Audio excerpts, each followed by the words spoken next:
ओम।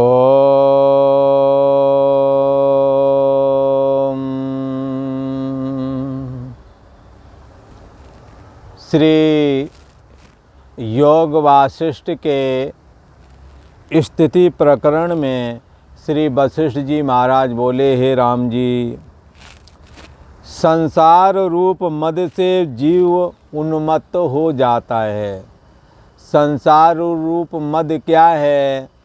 शरीर का अभिमान करके फिर शरीर की सुंदरता का अभिमान करे, धन का अभिमान करे और ना मालूम कितने अभिमान है, मान सम्मान, अनेकों प्रकार के अभिमान। तो इससे क्या होता है? ये संसार का एक मद चढ़ जाता है। ये संसार का मद बड़ा ही खतरनाक है। नहीं को अस जन्मा जग माही, प्रभुता पाए काहे मद नाही। प्रभुता पा गई हो, शरीर बढ़ता हुआ हो और धन भी कमा रहे हैं, बुद्धि भी चल रही है, तो किसी को बोलने नहीं देते। ये संसार मद चढ़ गया। धन मद मत परम वाचाला, उग्र बुद्धि और दम्भ विशाला। तो क्या होता है कि उग्र बुद्धि हो जाती है, दम्भाचरण विशेष करके हो जाता है, दिखावा ज़्यादा करते हैं। तो क्या है कि भगवान वशिष्ठ जी महाराज कहते हैं, संसार रूप मद से जीव उन्मत्त हो जाता है। और फिर क्या होता है? इसके चलते इसे अपने स्वरूप की समार नहीं रहती, स्वरूप की इसे विस्मृति हो जाती है, अथवा कहें इसको अज्ञानता छा जाती है स्वरूप के प्रति। देह मैं हूँ, देह के संबंधी मेरे हैं, यही दृढ़ता पूर्वक छा जाता है। बस इसी का नाम अविद्या है। स्वरूप की तो समार रहती नहीं है और देह और देह के संबंधी, ये देह मैं हूँ, देह के संबंधी मेरे हैं, इसी में उलझ जाता है, इसी में रह जाता है। स्वरूप की समाल इसको रहती नहीं है। इसी को बुद्धीश्वर बुद्धिमान लोग अविद्या कहते हैं। इससे हे राम जी, जो दृश्य से मिला है उसका कल्याण नहीं होता। दृश्य का मतलब देह और जगत से जो जोड़ा है। कैसे जोड़ा है? यूँ तो सभी रहेंगे जगत के अंदर ही, सत्यत्व बुद्धि करके जो जोड़ा है उसका कल्याण नहीं होता। और जिसके आगे मन का पटल है, मन का पटल है, मन में मान सम्मान है, मन में बुद्धिमत्ता का अभिमान है, बड़े होने का अभिमान है, ईर्षा जलन भरा पड़ा है, मन में अहमता और इदमता भरी पड़ी है। इसलिए क्या होता है कि मन का ये पटल कहा जाता है। जैसे गगन घन पटल निहारी, जैसे आकाश में सूर्य के सम्मुख बादलों का पटल होता है, बादलों का आवरण होता है, ऐसे ही साक्षी आत्मा जो चैतन्य सत्ता है उसके आगे मन का पटल है। ये एक बादल की तरह है। इस मन रूप बादल में अहमता और इदमता भरी पड़ी है, मैं मेरा तू तेरा भरा पड़ा है, जगत की सत्यता भरी पड़ी है, भोग पदार्थ रमणीक हैं, यही सब कुछ है, ऐसा भरा पड़ा है। तो क्या है? जिसके आगे इस ऐसे मन का पटल है उसको स्वरूप का भान नहीं हो पाता, क्योंकि मन का पटल स्वरूप का भान होने नहीं देता। जैसे सूर्य के आगे मेघ का आवरण होता है, तब सूर्य उस समय देखने वाले को भासित नहीं होता, तैसे ही राम जी मन के आवरण से आत्मा नहीं भासता। मन के चैतन्य सत्ता आत्मा के सम्मुख मन खड़ा हुआ, जैसे सोने के सम्मुख आभूषण खड़ा हुआ है, इसलिए केवल आभूषण ही दिख रहा है, सोना नहीं दिख रहा है। जैसे पानी के सम्मुख लहर तरंगें खड़ी हुई हैं, इसलिए H2O मात्र पानी तो नहीं दिखता, लहरें दिखती हैं, तरंगें दिखती हैं, फैन बुदबुदे आदि दिखते हैं। ऐसे ही मन रूपी आवरण आत्मा में खड़ा हुआ है। आत्मा जैसे लहरें पानी से ही उपजी हैं और पानी का ही पटल आवरण करती हैं, ऐसे ही बंधुओं ये जो मन है, ये मन भी ऐसे ही आत्मा से उत्पन्न हुआ है और आत्मा के आगे ही पटल बन करके खड़ा हो जाता है, जैसे सूर्य के आगे बादल आ जाते हैं। और जैसे सूर्य का वहाँ बादलों की वजह से ज्ञान नहीं होता, ज्ञान पर यहाँ जहाँ की बात है वहाँ चैतन्य सत्ता आत्मा से प्रकट होने वाला जो ये मन है, ये मन भी ऐसे ही आवरण कर रहा है जैसे पानी को लहर आवरण करती है। इससे मन रूपी आवरण को दूर करो और ऐसा धारण करो कि ये मन बहिर्मुखता, मन के अंदर जो बहिर्मुखता भरी पड़ी है, जो बाहर की ओर ये मन भागता है, ये अंदर की ओर लौटे, अंतर्मुखता को धारण करे। तो ये मन तू ज्योत स्वरूप है, आत्म स्वरूप ही हो जावेगा।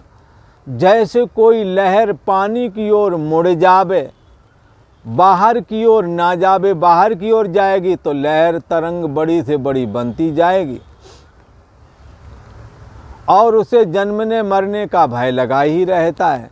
परंतु जो ही वही लहर H2O मात्र पानी की ओर मुड़ कर के देखती है तो आप पानी ही हो जाती है, फिर लहर भाव बाधित हो जाता है। ऐसे ही मन रूपी जो ये आवरण है, ये चैतन्य सत्ता आत्मा से ही प्रकट हुआ है और आत्मा के सम्मुख ही पटल बना रहा है, आवरण बना रहा है बादलों की तरह। जैसे सूर्य को आवरण करता है बादल, ऐसे ही मन चैतन्य सत्ता आत्मा को आवरण कर रहा है। इसको दूर करना चाहिए। इस आवरण को कैसे दूर करें? बहिर्मुखता की फुरना रोक करके। जब अंतर्मुख होता है मन, तो मन तू ज्योति स्वरूप है, अपना मूल पहचान। जब मन अंतर्मुख होता है तो मन नहीं रह जाता है, मन अमन हो जाता है। इसी को भगवान श्री कृष्ण ने कहा, आत्म संस्थम मना कृत्वा न किंचिदपि चिंतयेत। अपनी आत्मा में मन को स्थापित करो, अर्थात अंतर्मुखता की यात्रा करो और अंदर में है और जाननापना के द्वारा मन को पहचानो और उसमें रुको, मन वहीं आ जावेगा।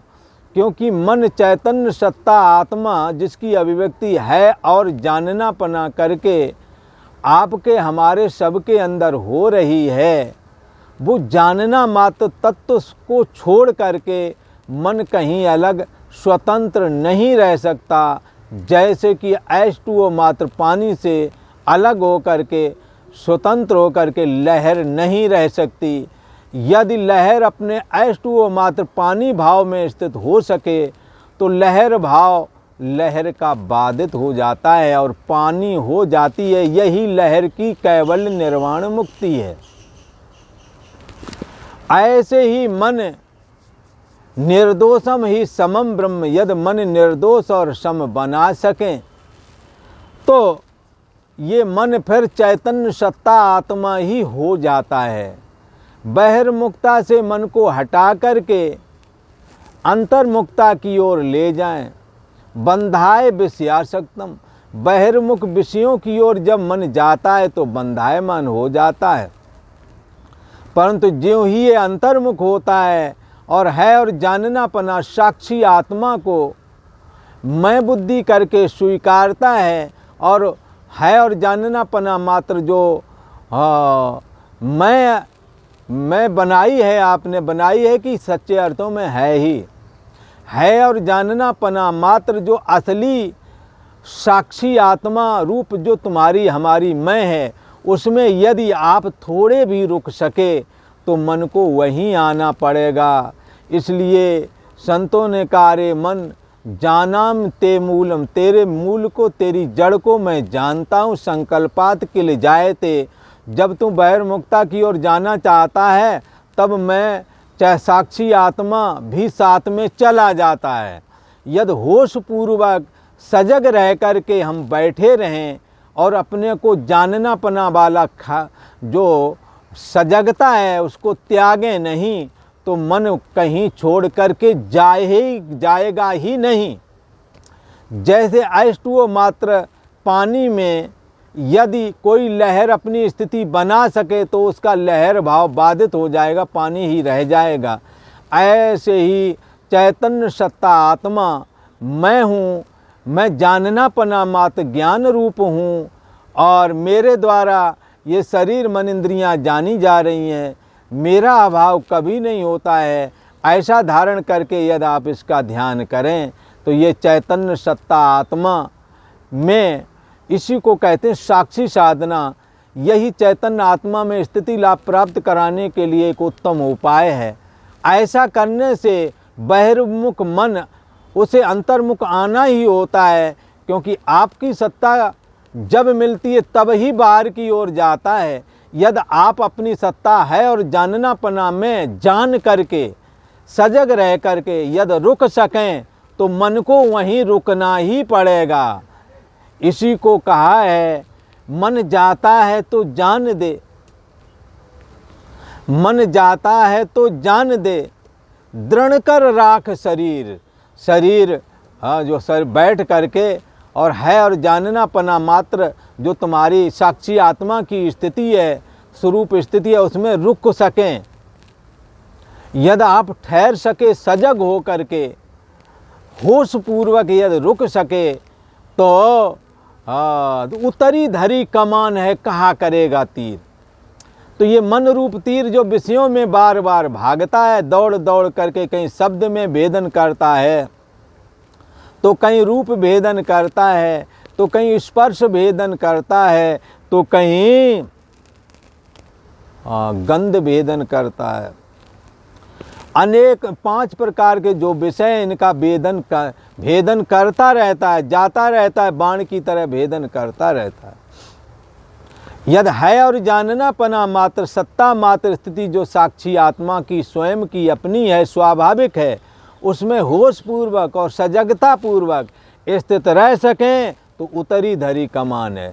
फिर मन कहाँ जाएगा? नहीं जा सकता है, क्योंकि तुम्हारी ही सत्ता से जा रहा था।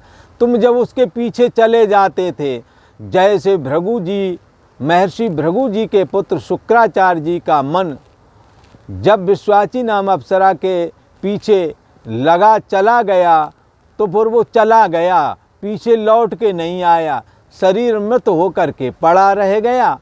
ऐसे ही हमारे आपके शरीर भी हमेशा के लिए ना सही पर कई बार मन चला जाता है तो 10-10, 5-5 मिनट तो गायब हो ही जाते हैं। आंखें खुली हैं, बैठी हैं, आंखें खुली हुई बैठे हुए हैं कि तभी पिताजी आए, क्या देख रहा है, और आप खोए हुए थे कहीं और। पता लगा ये मन तो घड़ी देखी, अरे ये तो हमारा बेहोशी की हालत, तो ये 10 मिनट हो गए। जहाँ मनोराज्य चलता है वहीं आप होते हैं, जहाँ मन जाता है उसके पीछे पीछे आप चले जाते हैं। यदि आप ना जाएं तो मन वहाँ जाए ही नहीं।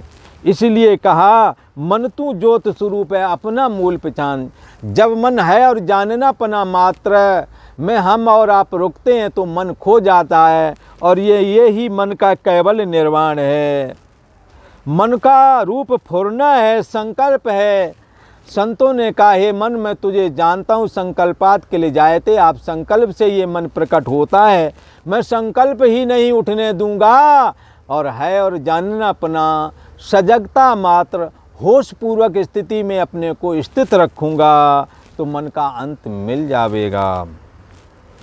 तो जो जो संकल्प फुरे उसका त्याग करो, करते चलो त्याग। असंकल्प होने से मन नष्ट हो जाएगा।